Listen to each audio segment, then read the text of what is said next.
किसी के मर जाने से, क्या किसी के नष्ट हो जाने से, क्या किसी के समाप्त हो जाने से? उत्तर मिला नहीं।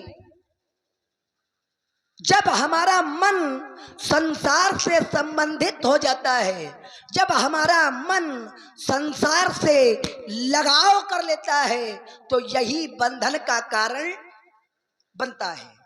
और जब व्यक्ति का मन संसार से हट करके परमात्मा में लग जाता है, तो यही मोक्ष का कारण बनता है। तैत्तिरीय उपनिषद कहता है, मनैव ही मनुष्याणाम कारणम बंध मोक्षायो बंधाय विषयासक्तम निर्विषयम निर्मुक्ता स्मृतः। फिर आपका मन संसार में लगे, आपका मन तो परमात्मा में लगना चाहिए, ना कि संसार में। आप कहते हैं धनुष तोड़ने वाला सहस्त्रबाहु अर्जुन के समान मेरा बैरी है, रिपु है, शत्रु है, तो ध्यान मेरा सहस्त्रबाहु अर्जुन की ओर चला गया। सहस्त्रबाहु अर्जुन अत्याचारी था, पापाचारी था, दुष्ट था, लेकिन क्या धनुष तोड़ने वाला अत्याचारी? क्या धनुष तोड़ने वाला पापाचारी है? ना, धनुष तोड़ने वाला तो गुरुओं की आज्ञा मानने वाला है, सदाचार के धरातल में खड़ा होने वाला है, सनातन धर्म का पोषक है। फिर समानता कैसे? वार्ता लंबी ना हो, चल करके महात्मा जी से मिला जाए। महात्मा जी प्रणाम। प्रणाम की पृष्ठभूमि। अरे आप ब्राह्मण हैं, हम प्रणाम कर रहे हैं, क्षत्रिय हैं। नहीं, हम ये पूछ रहे हैं कि प्रणाम की क्या पृष्ठभूमि है? पृष्ठभूमि बता तो दी। बड़ा क्रोध कर रहे हो। हाँ, क्या कारण है? ये सबको मालूम है कि क्या कारण है? अकारण नहीं, सबको मालूम है कारण। सकारण है। कारण क्या कारण है? धनुष टूट गया है। टूट जाने दो, धनुष के टूटने पर इतना क्रोध। क्रोध का कारण धनुष का टूटना है। धनुष के टूटने पर क्रोध कर रहे हो। अगर क्रोध का कारण धनुष का टूटना है, तो एक बात मैं आपको बताऊं, हमने अपने बाल्यकाल में एक नहीं, दो नहीं, अपितु बहु धनु ही तोरी। कब? लड़काई, बताओ, ये लोग तक जानते हैं। हमने बचपन में खेल खेल में बहुत सी धनुइयां तोड़ डाली, और जब बहुत तोड़ी तब आपके दर्शन नहीं हुए थे। आज एक टूटा है। दर्शन की बात छोड़ो, भयंकर वाला प्रदर्शन, इसको बंद करो और प्रिय दर्शन करो। और अगर क्रोध कर रहे हो तो क्या ममता? और अगर ममता है तो यही धनु पर ममता, कई हेतु धनुष पर ममत्व का कारण क्या है, हेतु क्या है, जानना चाहता हूं। पूजपात, प्रातः स्मरणी, श्रद्धे, वरेण्य, स्तुत्य, प्रणम्य, तपोनिष्ठ, ब्रह्मनिष्ठ, ब्राह्मण देवता, पंडित जी, स्वामी जी, अखंडानंदन, बोधमयम। शब्दों के चुनाव में गड़बड़ी तो नहीं व्यक्त करें। ये हमारी बात का उत्तर नहीं है भाई। सबसे बड़ी बात, प्रश्न पूछा जा रहा है अंक गणित का, और उसमें आप सूत्र लगा दो नागरिक शास्त्र का, तो कैसे प्रश्न हल होगा? है भाई, हम पूछ रहे हैं धनुष तोड़ने वाला कौन है, उसे बताओ या दिखाओ। राजा जनक से मैंने सीधे सीधे कहा है, उसका नाम बताओ या दिखाओ। मौन हो गया। तेरा भैया बोल उठा। अब जहां स्पष्टीकरण मांगा जाता है, वहां पर अनिश्चयवाची सर्वनाम का प्रयोग नहीं किया जाता है। और मैं सीधे सीधे कह रहा हूं कि धनुष तोड़ने वाला कौन है, उसे बताओ या दिखाओ। तो कहा जा रहा है हुई है कि उपदास तुम्हारा, तो यह निश्चयवाची सर्वनाम का प्रयोग है। यहां पर यह बात कहां से आ गई कि जीवन दो तत्वों का मेल है? भाई, हमने ये तो प्रश्न आपसे किया नहीं कि जीवन के तत्वों का मेल है। ये ब्रह्म है, सब जानता है, कई तत्वों का मेल है, कई तत्वों का मेल नहीं है। ये प्रश्न थोड़ी है हमारा कि जीवन के तत्वों का मेल है, आत्मा, मन, मरता कौन है, शरीर, बोले मृत्यु असत है। ये तो हमारे प्रश्न नहीं थे। अब इन्होंने अपनी तरफ से जो तैयारी करके रटे गए हैं और रट करके दोहराए गए हैं और दोहरा करके फिर हमारे सामने बोले गए, और देखो कैसे चित्त करता हूं।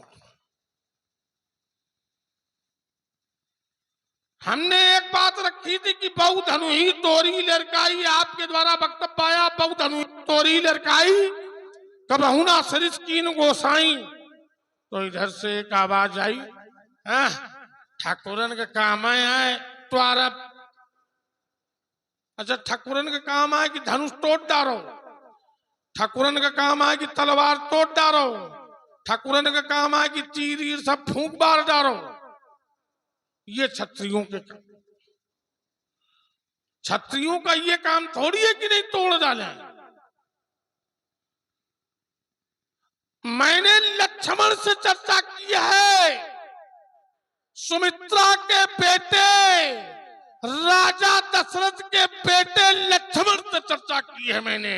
अगर लक्ष्मण ने कहीं पर कोई धनुष तोड़ा हो तो 4 वेद, 6 शास्त्र, 18 पुराण, 127 स्मृतियां, वेद, वेदांग, उपवेद, उपपुराण और पुराण कहीं से एक सूत्र ला करके रखो। संस्कृत बोलते हो, फलानी जगह का है ये, हट।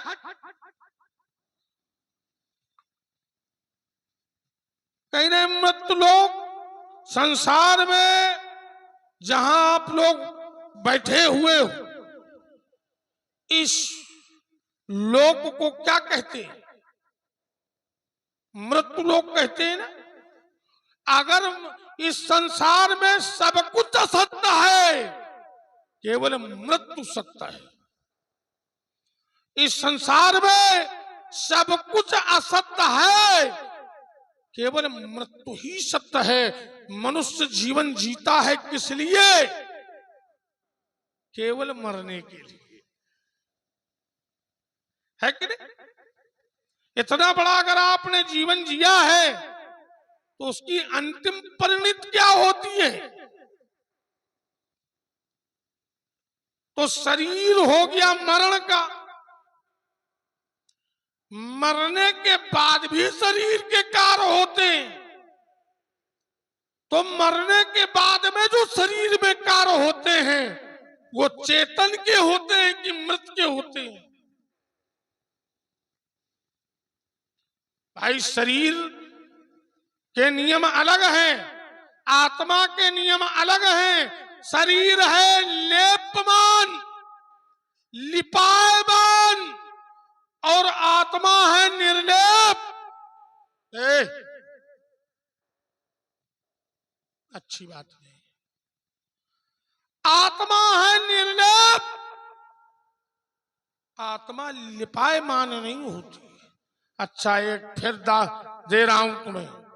शरीर है मरण तत्व से, ठीक है ना। जब रात्र में हम शयन करते हैं, शरीर सुषुप्तावस्था में आ जाता है और उस समय हम स्वप्न देखते हैं। स्वप्न में हम राजा बनते हैं, स्वप्न में हम मारे जाते हैं। तो राजा बनने का और मारे जाने का सुख क्या आत्मा भोगती है या शरीर भोगता है या मन भोगता है? कौन भोगता है? आत्मा निर्लेप, शरीर है मृत। तो फिर भोगता कौन है?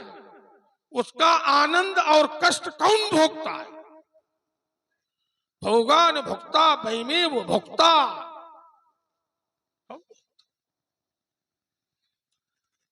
मन से ज्यादा तेज चलने वाली कोई वस्तु नहीं है। पर आप मन को निग्रह करने की बात किससे कर रहे हैं? हम कौन हैं? हम हैं परशुराम बाल ब्रह्मचारी जितेंद्री। इंद्री जित हूं मैंने इंद्रियों को जीता है। और आप उसके सामने ऐसी चर्चा कर रहे हैं। बात बेटे कहीं से लग नहीं रही। लगाने का आपने प्रयास बहुत बढ़िया किया, बहुत अच्छा प्रयास किया और साधुवाद है आपको। अच्छा एक बात बताओ, आप लोग ज्ञानियों की समाज में थोड़े हैं मगर सुनकर लोग हैं। मरता कौन है? शरीर। फिर मोक्ष कौन प्राप्त करता है?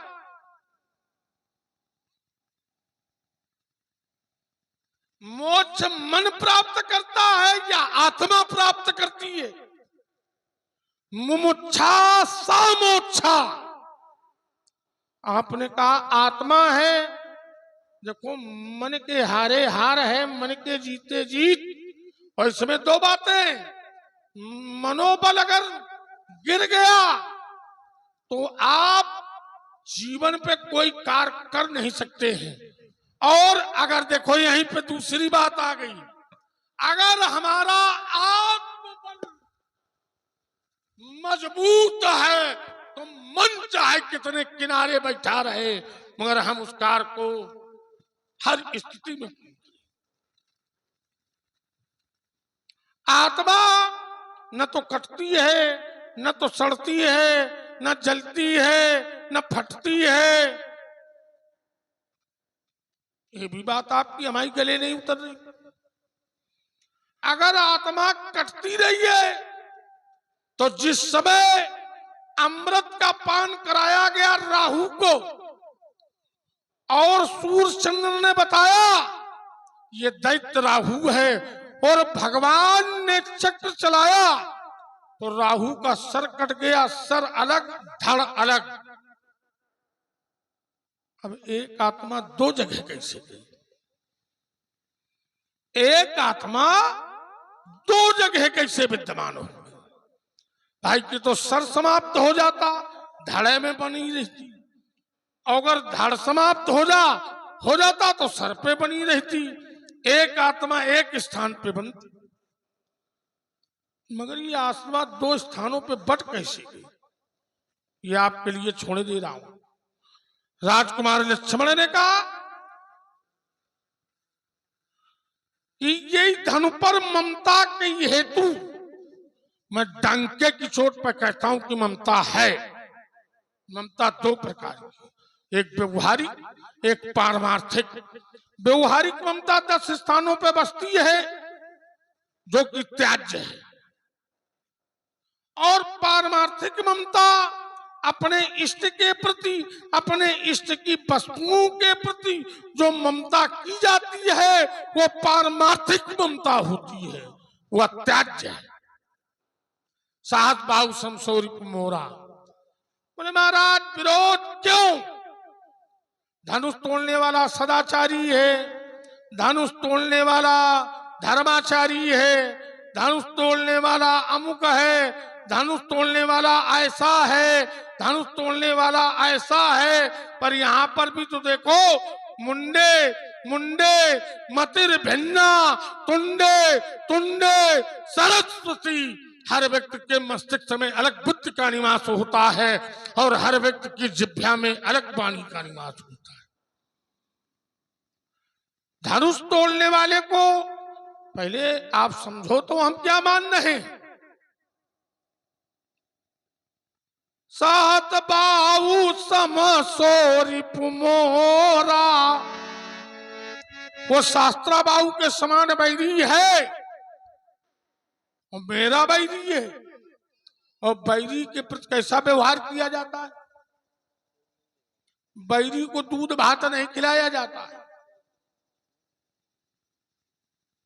अगर हमारा कोई शत्रु है तो उसकी आरती नहीं उतारी जाती। अब ये कहीं नहीं, विरोध क्यों? धनुष तोड़ने वाला क्या है क्या नहीं है ये आप जानो। हम तो धनुष तोड़ने वाले को शत्रु मान रहे हैं। जब तक वो मिलेगा नहीं तब तक शत्रु है वो।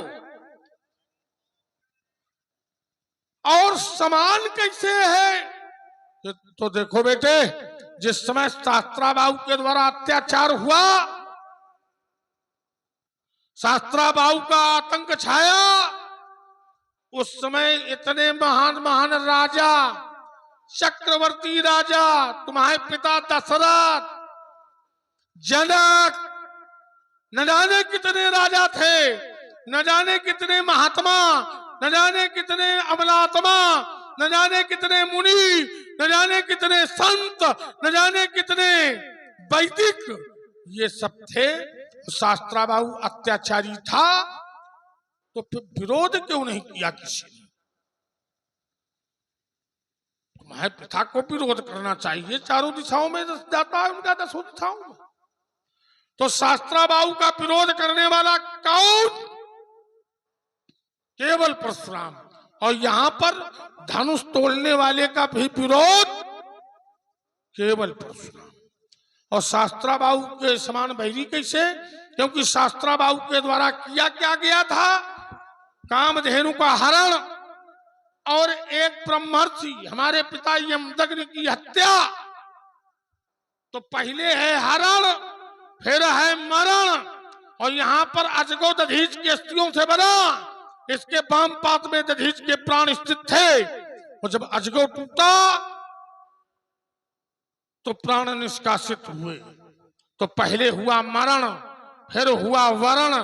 तो मैंने समता हरण और वर्ण से नहीं की है, मैंने समता की है।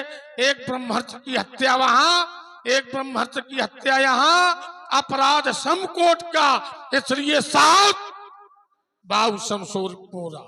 इसलिए एक बात बता दूं, रेन बालक काल बस बोल कोई न समार, धनु ही समत पुरार धनु विदित सकल संसार।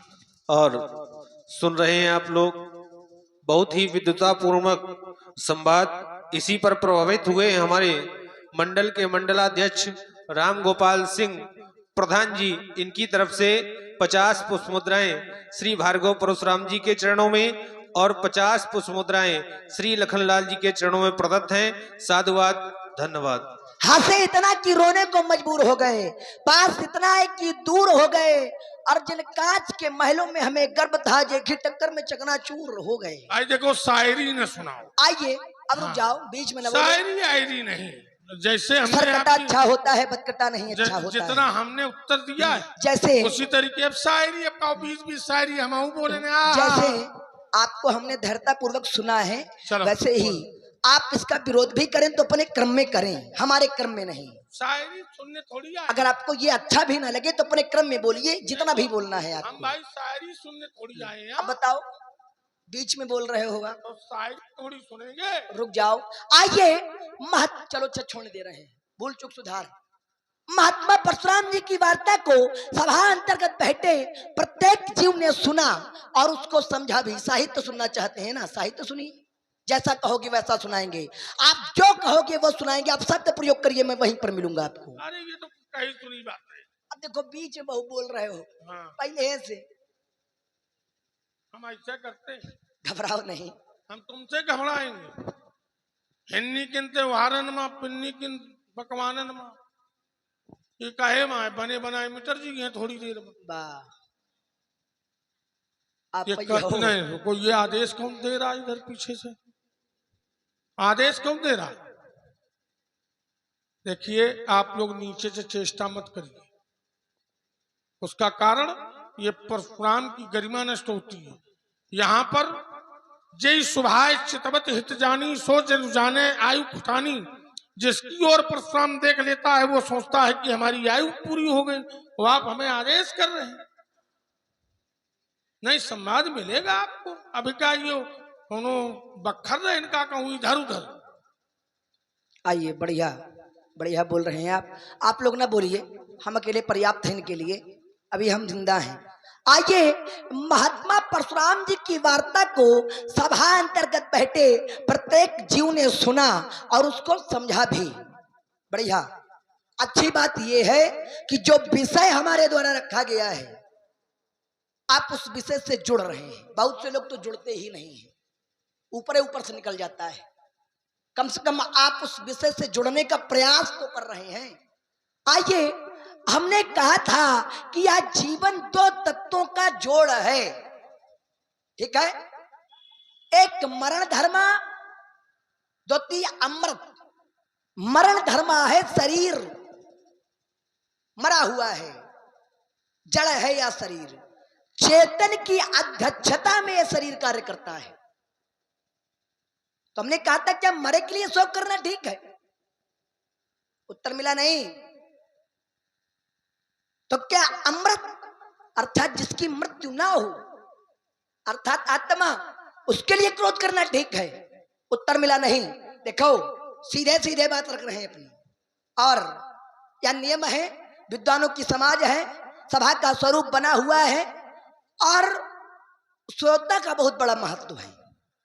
क्योंकि वक्ता चाहे जितना बढ़िया हो, चाहे जितना अच्छा सुनावे, लेकिन अगर सुनने वाला ही नहीं है तो 4 घंटे के वक्तव्य का कोई अस्तित्व नहीं रह जाता है। मानसकार ने भी जब रचना की तो वक्ता से पहले श्रोता को अंकित किया। उन्होंने लिखा श्रोता वक्ता ज्ञान निधि कथा राम कै गूढ़। तो पहले अंकित किया श्रोता को, फिर अंकित किया वक्ता को, उसके बाद अंकित किया राम कथा। तो श्रोता का बहुत बड़ा महत्व है और अच्छे श्रोता बैठे हुए हैं, साधुवाद है। हमारी आपकी जो चर्चा हो रही है सीधे सीधे मैं उत्तर कर रहा हूं। जो ज्ञानी जन होते हैं, जो पंडित जन होते हैं, वो ना जीवित ना मृत दोनों के लिए ही शोक और क्रोध नहीं करते हैं, ना ही सोच करते हैं। सीधे सीधे उत्तर कर रहे हैं। आपने कहा कि हमारी ये चर्चा नहीं है, चर्चा है। विषय तो यही है कि आप जैसा महात्मा शोक करे, दुख ज्ञापित करे, तो क्या नियम के अनुसार हो रहा है ये? तो ब्रह्मवाणी के 2 अध्याय का 11वां श्लोक कहता है सीधे सीधे, असोचन सोचस्तम प्रज्ञावदास भाष्ये गतानुगतानु सोचन्ति नानु सोचन्ति पंडिता। जो पंडित जन होते हैं, जो ज्ञानी जन होते हैं, वो ना जीवित ना मृत दोनों ही स्थितियों में, सीधा बंधन लगा रहा हूं आपके ऊपर, ना जीवित ना मृत दोनों के लिए ही क्रोध और शोक नहीं करते हैं, ना ही सोच करते हैं। नानु सोचन की पंडिता। अब पंडित हो तुम, सोच कर रहे हो, गड़बड़ वाले हो कहा। भाई सीधी सीधी बात है, चिढ़ते बहुत जल्दी, हमारे चिढ़ाओ ना, हमारी बात तो होने दो, आनंद आएगा आपको। क्योंकि वेदांत कहता है वादे वादे जायते तत्वबोधा। जहां ज्ञानियों की समाज होती है, ज्ञानियों के बीच में परिचर्चा होती है, वहां बातों ही बातों में तत्व का बोध हो जाता है। एक सूत्र और है, वादे वादे जायते बैर बनने। जहां मूर्खों की समाज होती है और मूर्खों के बीच में चर्चा होती है, वहां बातों ही बातों में झगड़ा उत्पन्न होने लगता है। तो निर्णय तुम करो कि मूर्खों की समाज है, मूर्खों के बीच में चर्चा चल रही है कि ज्ञानियों के बीच में चर्चा चल रही है। तो जो ज्ञानी जन है, जो पंडित जन है, वो ना जीवित ना मृत दोनों के लिए क्रोध और शोक नहीं करते हैं। एक बात सीधा सीधा उत्तर है। दूसरी बात, हमने कहा था कि जो महात्मा जन होते हैं, जो ज्ञानी जन होते हैं, वो संसार से मन नहीं लगाते, वो संसार से असंबंधित होते हैं, उनका संसार से संबंध नहीं होता है। संसार में जितने भी हमें दुख मिलते हैं, जितने भी हमें कष्ट मिलते हैं, सारे कष्टों का कारण, सारे दुखों का कारण संबंधित होना है। संबंधों के कारण ही हमें दुख प्राप्त होती है। जब जब हम संसार से संबंध